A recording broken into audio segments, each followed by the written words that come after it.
सभी का इस्तकबाल है हमारे खास प्रोग्राम हेलो परवाज में और मैं हूं आपके साथ तरन्नुम Ali.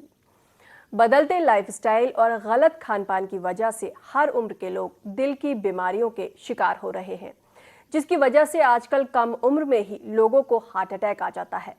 Diabetes, high blood pressure, high cholesterol और थायराइड के मरीजों को दिल के दौरे का खतरा सबसे ज्यादा होता है।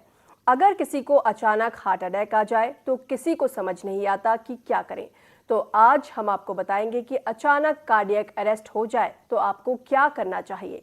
और इस पर बात करने के लिए हमारे साथ हैं इमरजेंसी मेडिसिन एक्सपर्ट डॉक्टर तमुरिश कोले। आपका वेलकम है हमारे इस प्रोग्राम में। नाज़रीन, आप भी हमारे इस प्रोग्राम में शामिल हो सकते हैं। हमारे नंबर्स लगातार आपकी टीवी स्क्रीन पर फ्लैश हो रहे हैं। हमारे नंबर्स हैं 0120669387, 0120669389 और 9205353184। इन नंबर्स पर आप हमें कॉल कर सकते हैं और अपने सवाल हमसे पूछ सकते हैं।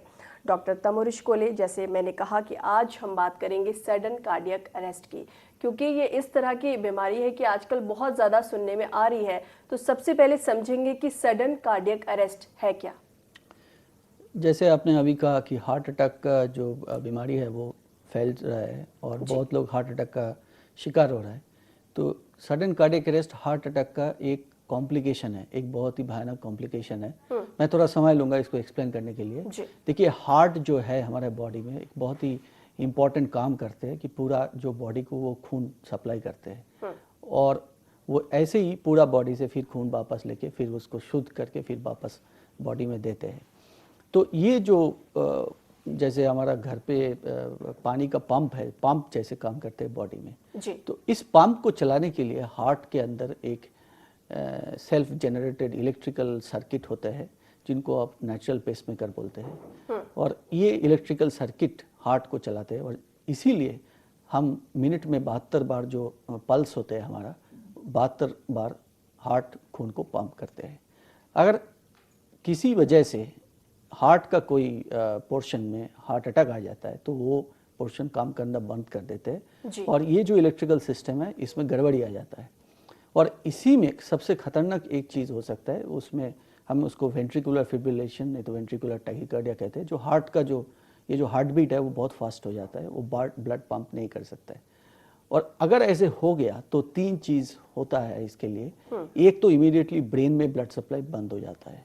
अगर ब्रेन में खून बंद हो जाता है तो हम बेहोश होकर पड़ जाते हैं। आपने देखा होगा किसी का हार्ट अटैक कार्डियक अरेस्ट हो गया तो अचानक गिर जाते हैं। इसी सेम टाइम उनको पल्स चला जाता है, ब्लड प्रेशर चला जाता है, क्योंकि हार्ट का खून का जो पंप है वो बंद हो गया है। और सांस का जो है एकदम बंद भी हो सकता है और ऐसे कम भी हो सकता है जिसमें लंग्स का भी फंक्शन ऑलमोस्ट बंद हो जाता है। तो तीनों चीज़ एक साथ अचानक अगर हो गया तो हम उसको सडन कार्डियक अरेस्ट बोलते हैं। तो ये हार्ट अटैक का एक कॉम्प्लिकेशन, सबसे खतरनाक कॉम्प्लिकेशन माना जाता है। जी, एक कॉलर हमारे साथ जुड़ गए हैं, इनका सवाल सुनते हैं। हेलो हेलो हेलो जी, बताएं क्या सवाल है आपका। Good afternoon ma'am. Good afternoon. मैं यूनुस राही बोल रहा हूँ जम्मू से जी। सबसे पहले मैं न्यूज़ 18 उर्दू को मुबारकबाद पेश करता हूँ। डॉक्टर साहब का शुक्रिया अदा करता हूँ कि आप यहाँ तशरीफ लाए। और मेरा सवाल ये है कि ये जो ज्यादा फैटनेस होती है इसकी वजह से भी क्या हार्ट अटैक हो सकता है? और दूसरा ये कि जो लंग्स की प्रॉब्लम हो, मतलब एलर्जी की प्रॉब्लम हो, क्या उससे भी हार्ट अटैक जो है वो रिलेटेड है? जी, ठीक है जी। इनका सवाल है कि सैडनेस क्या इसकी वजह से भी हार्ट अटैक हो सकता है, या फिर अगर किसी को लंग्स की प्रॉब्लम है, किसी तरह की कोई एलर्जी है तो उससे भी क्या हो सकता है। देखिए, आपने बहुत ही 2 इम्पॉर्टेंट चीज़ें कह चुका है और दोनों का आंसर हाँ है। ये जो ज़्यादा सैडनेस, जो स्ट्रेस होता है आजकल, जो हमारा लाइफस्टाइल होता है, अगर वो स्ट्रेस एक लिमिट पे पहुंच जाता है कि वो हार्ट के ऊपर असर पड़ सकता है और हार्ट अटैक भी हो सकता है जी। हमने देखा होगा कि किसी का मौत हो जाए, कि किसी का भारी दुख हो जाए तो इस उम्र में भी हार्ट अटैक हो सकता है। दूसरा, ये एलर्जी में एक एक्सट्रीम फेज होता है, उसको हम एनाफिलेक्टिक शॉक कहते हैं, जिसमें ब्लड प्रेशर लो होता है और हार्ट का फंक्शन जो ऑलमोस्ट बंद हो जाता है। तो इसमें भी कार्डियक अरेस्ट हो सकता है। तो ये 2 चीज़ भी आपने सही कहा, हमको ध्यान देना पड़ सकता है। जी, जैसे हम आज बात कर रहे हैं सडन कार्डियक अरेस्ट की, आपने बताया कि ये कैसे होता है, क्यों होता है, लेकिन जो इसके सिम्टम्स हैं वो जानना बहुत ज़रूरी है। अगर किसी को हो जाते हैं तो अगर आपको सिम्टम्स मालूम ही नहीं है तो आप पहचान नहीं पाएंगे कि क्या हो रहा है मरीज़ को, तो इसलिए सिम्टम्स जानना ज़्यादा ज़रूरी है। तो इसके सिम्टम्स क्या हैं? देखिए, इसके पहले सबसे पहले हमको समझना पड़ेगा कि किस किस को सडन कार्डियक अरेस्ट का रिस्क है, किस किस को हो सकता है। तो सबसे पहले हम जो अभी डिस्कशन कर रहे थे, जो हार्ट के मरीज़ हैं, जिनको पहले भी एक हार्ट अटैक हो चुका है, नहीं तो डायबिटीज़, हाइपरटेंशन, यानी कि ब्लड प्रेशर का बीमारी, तो ये जितने भी मरीज़ हैं इनको हार्ट अटैक यानी सडन कार्डियक अरेस्ट कॉम्प्लिकेशन में हो सकता है। दूसरा, जिनका किडनी का समस्या है, क्रॉनिक किडनी डिजीज़ है, डायलिसिस चल रहा है, उनके शरीर में खून में कभी कभी पोटेशियम का मात्रा जो है वो ऊपर चला जाता है, ये बहुत कम है, इसमें भी सडन कार्डियक अरेस्ट हो सकता है। तो ये जो मरीज़ है इनको ज़्यादातर ख्याल रखना पड़ेगा कि और इनका जो घर वाले हैं इनको ज़्यादातर ख्याल रखना पड़ेगा कि अगर ऐसे हो जाए, कार्डियक अरेस्ट हो जाए, तो क्या करना चाहिए। कार्डियक अरेस्ट अचानक हो सकता है, लेकिन इसके पहले भी अब कोई पेशेंट को चेस्ट पेन हो सकता है, सांस का तकलीफ भी हो सकता है, नहीं तो चक्कर भी आ सकता है, पसीना भी आ सकता है, ऐसे एक वार्निंग देता है। लेकिन सडन कार्डियक अरेस्ट इतना ही सडनली होता है कि ये वार्निंग समझते हुए भी मरीज के पास वो टाइम नहीं होता है कि वो कुछ करे।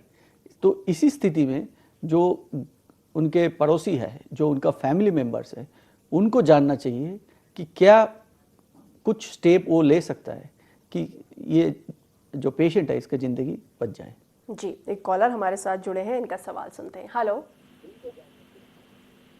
हेलो, क्या आपको हमारी आवाज़ आ रही है?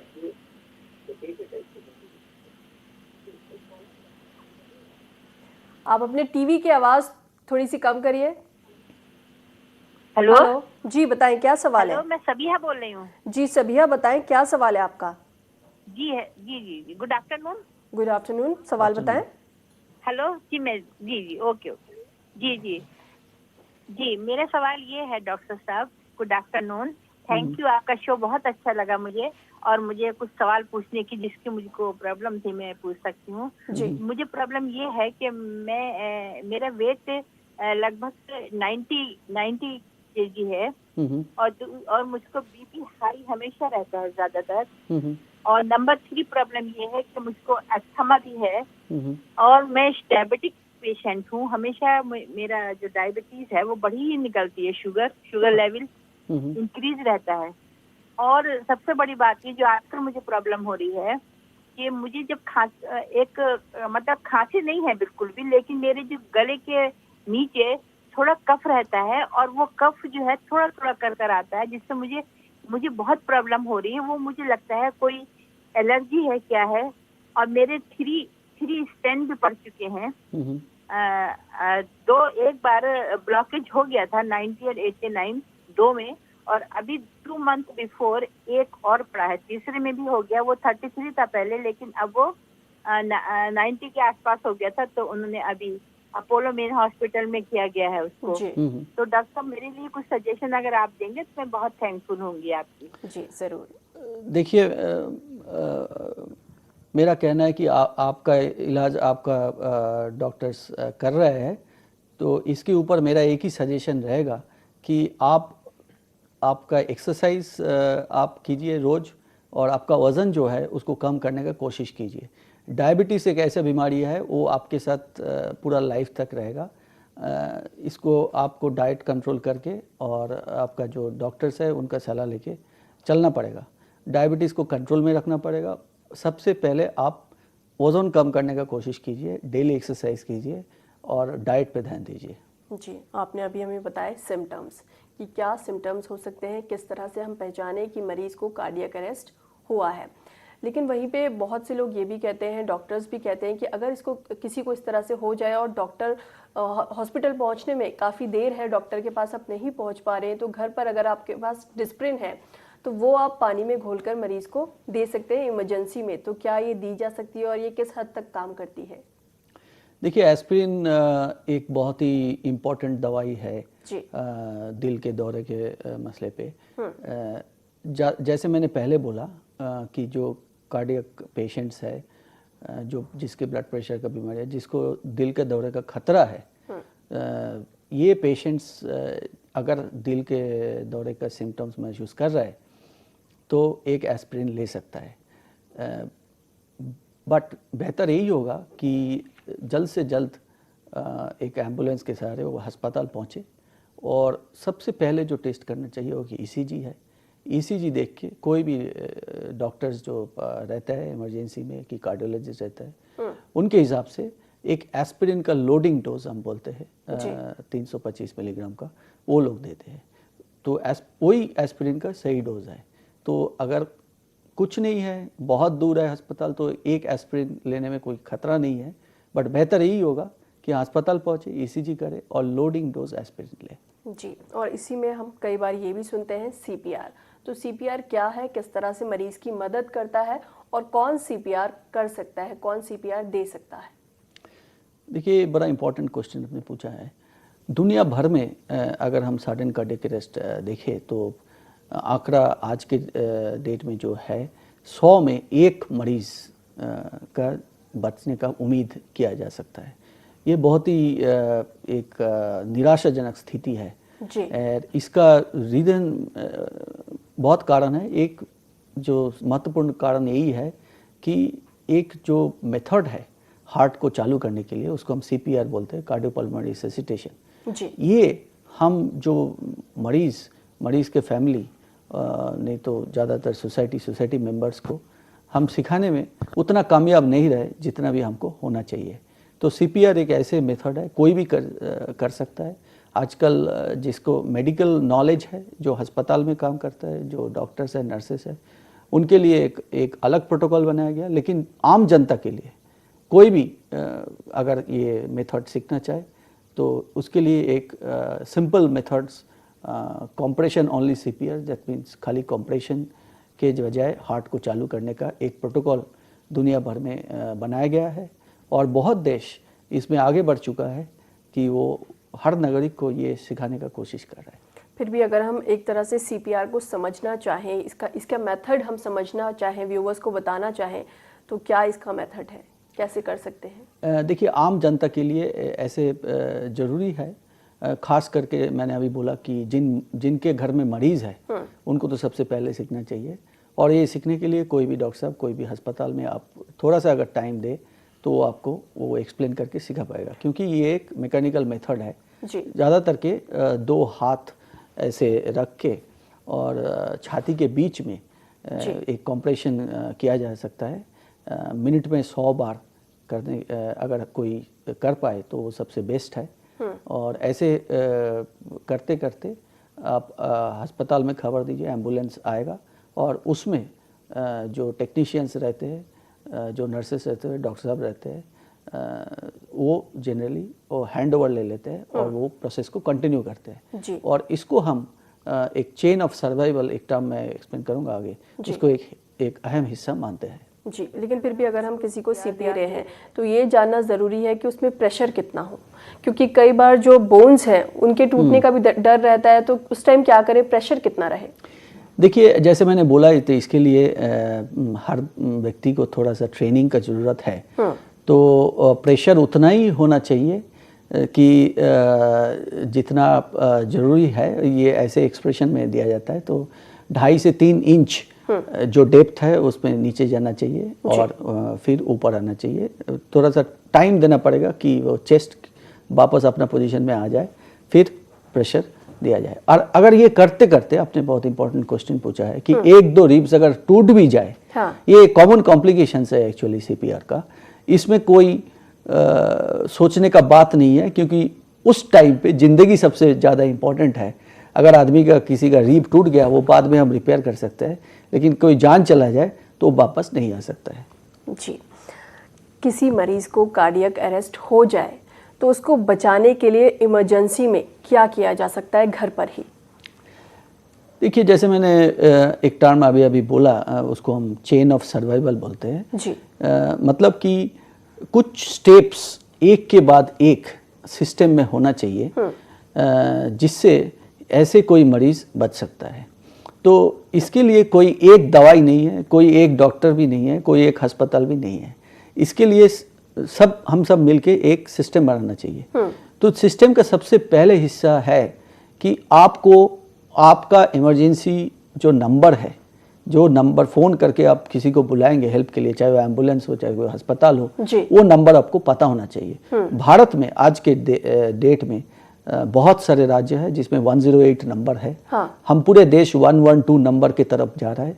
जैसे अमेरिका में 911 है, कुछ ही महीनों में हमारे पास भी 112 सुविधा उपलब्ध हो जाएगा सारे देश में, ऐसे मेरा उम्मीद है जी। तो ऐसे इमरजेंसी नंबर को पहले आपको खबर करना पड़ेगा कि ऐसे एक स्थिति हो गया है, और उसके बाद एम्बुलेंस नहीं तो डॉक्टर्स नर्सेस आपके पास आएगा। लेकिन ये जो बीच का टाइम है ये सबसे इम्पोर्टेंट है, और इसी में आप अगर CPR करें तो आपका जान बच सकता है। इसके बाद और एक चीज़ है जिसको हम AED बोलते हैं, जिसके बारे में हम चर्चा करेंगे बाद में, वो भी बड़ा इम्पोर्टेंट है जी। जैसे आपने अभी AED की बात कही, तो इसका क्या रोल है, ये क्या चीज़ है और कैसे काम करती है? देखिए, मैंने शुरू में ही बोला है कि ये जो कार्डियक अरेस्ट है, ये एक जो हमारा जो हार्ट का जो इलेक्ट्रिकल सर्किट है उसमें गड़बड़ के लिए हमारा हार्ट का पंपिंग जो फंक्शन है वो चला जाता है। तो इस स्थिति में CPR सबसे इम्पोर्टेंट है, और उसके बाद एक मशीन आता है जिसको हम ऑटोमेटेड एक्सटर्नल डिफिब्रिलेटर कहते हैं, AED जी। सिंपली कहा जाए कि ये एक मशीन है जो हार्ट को शॉक देता है। और सबसे बड़ी बात है कि ये मशीन ऑटोमेटिक है, मतलब कि अपने आप ये चालू हो जाता है, अपने आप ये आपको वॉइस प्रॉम्प्ट देता है। आपको खाली 2 पैड लगाना है लेफ्ट और राइट साइड में, और मशीन को सुनना है, और मशीन ही आपको गाइड करता है। अगर खुद एनालिसिस करने के बाद मशीन आपको प्रॉम्प्ट देता है कि आप शॉक देना चाहिए, आप खाली एक बटन दबा दीजिए, मशीन शॉक दे देते हैं। शॉक डिलीवर होने के बाद हार्ट का जितना भी एबनॉर्मल रिदम है वो बंद हो जाता है, यानी कि हार्ट स्टैंड स्टिल हो जाता है। इसी मौके में हार्ट का और एक मौका मिलता है कि वो नॉर्मली फिर बीट करना चालू कर दे। तो ज़्यादातर देखा गया कि 50 to 60% पेशेंट्स में ये जो एबनॉर्मल रिदम है, इसको बचाने के लिए CPR के अलावा डिफिब्रिलेशन, चाहे ऑटोमेटिक हो चाहे वो हॉस्पिटल में बड़ा सा डिफिब्रिलेटर होता है, ये बड़ा इम्पोर्टेंट है जी। तो ये जो मशीन है जिसके बारे में आपने अभी बताया AED, तो ये क्या आम लोग इस्तेमाल कर सकते हैं? इसको आम लोगों का इस्तेमाल के लिए बनाया गया है, इसीलिए इसको ऑटोमेटिक एक्सटर्नल डिफिब्रिलेटर कहा जाता है जी। आपने अगर एयरपोर्ट में देखा होगा, कोई जगह ऑटोमेटिक एक्सटर्नल डिफिब्रिलेटर मौजूद रहता है। लॉ के हिसाब से जहाँ पे बहुत लोगों का क्राउड है वहाँ पे AED होना ज़रूरी है। जैसे एयरपोर्ट में हमने देखे हैं, प्लेन्स में होते हैं, और कोई भी इसको यूज़ कर सकते हैं, बस थोड़ा सा ट्रेनिंग का ज़रूरत है। और वॉइस प्रॉम्प्ट है, हालांकि वो इंग्लिश में है आज के डेट में। मेरा उम्मीद है कि आगे हिंदी प्रॉम्प्ट वाला भी AED निकलेगा, और AED का यूज़ देश में और बढ़ेगा जी। जैसे कि आपने AED के बारे में बताया कि अगर इस तरह की कोई इमरजेंसी हो जाती है तो ये मशीन किस तरह से काम करती है, खुद गाइड करती है, और एक आम इंसान जिसको बहुत ज़्यादा नॉलेज नहीं है डॉक्टर के लेवल की, तो वो खुद भी इसको यूज़ कर सकता है, और कहीं ना कहीं मरीज़ की जान उस वक्त जो बहुत कम वक्त होता है उसमें बचा सकता है। अगर जो लोग भी हमारे व्यूवर्स इसको सुन रहे होंगे वो ज़रूर ये जानना चाह रहे होंगे, ये जो मशीन है ये मिलती कहाँ पर है और इसकी क्या कॉस्ट होती है, क्या ऐसी इसकी कॉस्ट होती है कि उसको ख़रीदा जा सके, घर पर रखा जा सके? देखिए, आज का डेट में अगर कहा जाए तो AED बिल्कुल इंडिया में अवेलेबल है, आप खरीद सकते हैं। कॉस्ट के हिसाब से देखें तो मैं बोलूँगा अभी भी प्राइस रेंज जो है 1 से 1.5 लाख के आसपास है। अच्छा। तो आपको ये लगेगा कि एक मरीज़ कैसे ये खरीदेगा। तो ये प्रॉब्लम खाली हमारे देश में नहीं, बहुत सारे देश जैसे डेवलप्ड कंट्री भी, जैसे इंग्लैंड, US में भी ये प्रॉब्लम है कि हर जगह हर मरीज़ AED नहीं खरीद सकता है जी। तो इसके लिए वो सब देश में एक कंसोर्शियम यानी कि एक टीम बना के रखे है। जैसे एक कॉलोनी हो गया, जैसे एक ऑफिस कॉम्प्लेक्स हो गया, जैसे अस्पताल में तो रहता ही है जी, मॉल्स में भी वहाँ पे रहता है। तो वो लोग क्या किया है, टेक्नोलॉजी के हिसाब से एक मैप बना के रखे है। तो आपके पास फ़ोन में एक ऐप रहता है, जी। तो आपका अगर ज़रूरत है तो ऐप को आप प्रेस करके जो नियरेस्ट एईडी, सबसे नज़दीक जो एईडी है वो आप लेके यूज़ कर सकते हैं। तो पर्सनली अभी भी एईडी का ख़रीदना थोड़ा सा एक्सपेंसिव है, ये मैं मानूंगा, बट अगर हम मिलजुल के एक एईडी खरीद के, जैसे ऑफिस कॉम्प्लेक्स हो गया, मॉल्स हो गया, कॉलोनीज़ खास करके हम रख सकते हैं, तो कोई ना कोई इसका यूज़ ज़रूरी है और इससे जान भी बच सकता है। जी, हम अक्सर सुनते हैं हार्ट अटैक और कार्डियक अरेस्ट, तो क्या इसमें डिफरेंस है? हार्ट अटैक और कार्डियक अरेस्ट, जैसे मैंने शुरू में भी बोला, कार्डियक अरेस्ट हार्ट अटैक का एक कॉम्प्लिकेशन है। कार्डियक अरेस्ट हार्ट अटैक के बिना भी हो सकता है, जैसे मैंने अभी किडनी डिजीज़ के बारे में कहा। जी, हार्ट अटैक और दिल का दौरा जो हम खास करके बोला जाता है, इसमें जो हार्ट का जो आर्टरीज है, इसमें ब्लॉकेजेस आता है। ये ब्लॉकेज चाहे ये कोलेस्ट्रॉल डिपॉजिट और बाकी सारे फैक्टर्स, हमने डायबिटीज़, ब्लड प्रेशर की वजह हो सकता है। हार्ट अटैक का इलाज हमने डिस्कस किया है, एस्पिरिन, फिर अस्पताल में जाना, ईसीजी करना, और अगर दवाई भी दे सकता है, नहीं तो कैथ लैब में जाके हम स्टेंट्स भी डाल सकते हैं। कार्डियोलॉजिस्ट खास करके ये काम करते हैं हमारे देश में।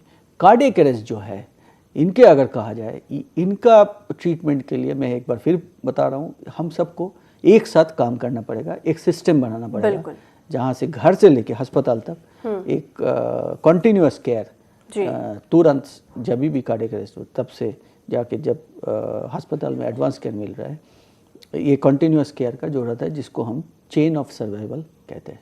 जी, एक बहुत ही इम्पॉर्टेंट सवाल है कि ये जो बीमारियां हैं, दिल की बीमारियां हैं, ये इतनी बढ़ क्यों रही हैं? इसके पीछे वजह क्या है? क्या हमारा लाइफस्टाइल है या हमारा खान पान बदल गया है?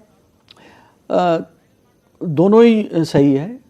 एक तो हमारा लाइफस्टाइल ऐसे हो गया है कि हम दिन भर बैठे रहते हैं, एक्सरसाइज का कोई सवाल ही नहीं, टाइम ही नहीं, मौका नहीं, एक्सरसाइज का जो अवेयरनेस है वो कम है।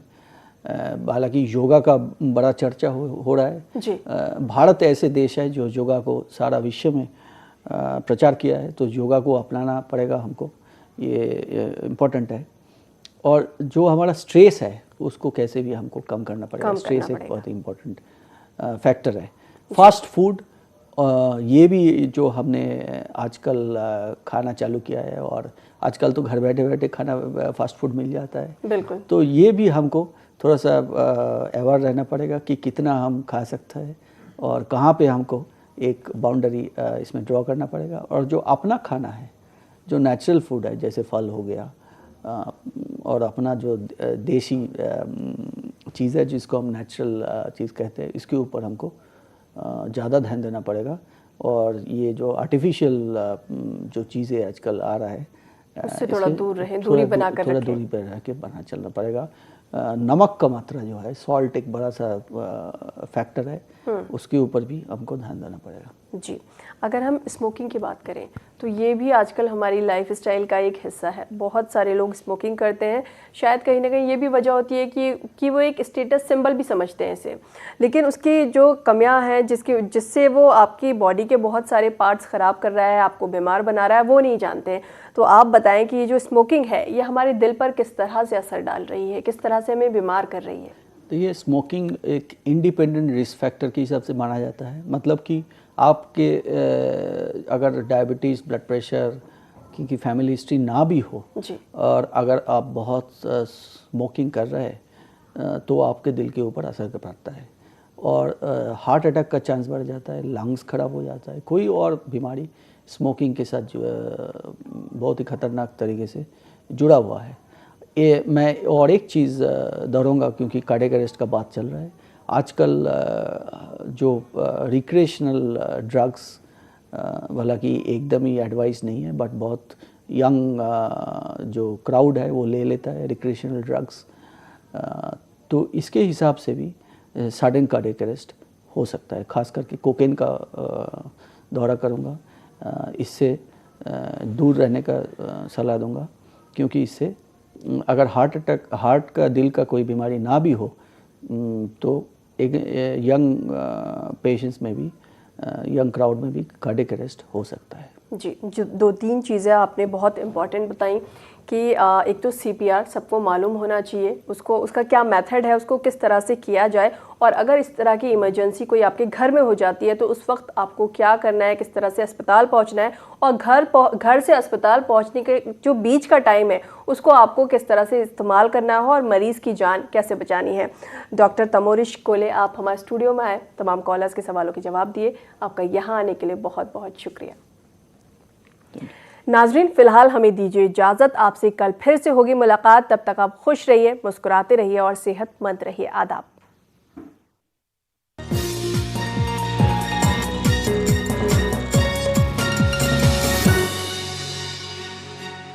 Excuse me, ma'am. Yes? Ma'am, आप आज भी